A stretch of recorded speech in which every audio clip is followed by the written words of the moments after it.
കൊച്ചിയിലെ ഒരു ഹോട്ടലിൽ ഡാൻസ് ഓഫ് സംഘം നടത്തിയ പരിശോധനയ്ക്കിടെയാണ് ഷൈൻ ടോം ചാക്കോ ഹോട്ടലിന്റെ മുറിയിൽ നിന്നും രക്ഷപ്പെടുന്നത്. അതിന്റെ ദൃശ്യങ്ങളാണ് പ്രേക്ഷകർ കണ്ടുകൊണ്ടിരിക്കുന്നത്. ആ രക്ഷപ്പെടലുമായി ബന്ധപ്പെട്ട് കുറച്ചുകൂടി വിശദാംശങ്ങളും വ്യക്തതയും ഒക്കെ വരികയാണ്.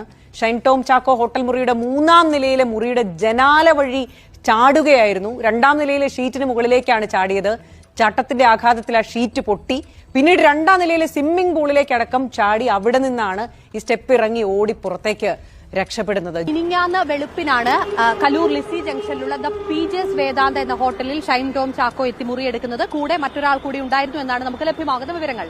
ഇന്നലെ രാത്രിയാണ് ഇത്തരത്തിൽ ഇവിടെ ഡാൻസ് ഓഫിന്റെ പരിശോധന വരുന്നത്. 314-ാം നമ്പർ മുറിയിലായിരുന്നു ഷൈൻ ടോം ചാക്കോ താമസിച്ചിരുന്നത്. ഡാൻസ് ഓഫ് സംഘം മുറിയിലെത്തി പരിശോധനയ്ക്കായി ബെല്ലടിക്കുന്നു. തുറന്നതിന് ശേഷം ഷൈൻ ടോം ചാക്കോ ഇറങ്ങി ഓടുകയായിരുന്നു എന്നാണ് മനസ്സിലാക്കാൻ കഴിയുന്നത്. ഇന്ന് നേരത്തെ സൂചിപ്പിച്ചതുപോലെ ഷൈൻ ആദ്യം 3-ാം നിലയിലെ മുറിയുടെ ജനാല വഴി ഷൈൻ താഴേക്ക് ചാടുന്നു.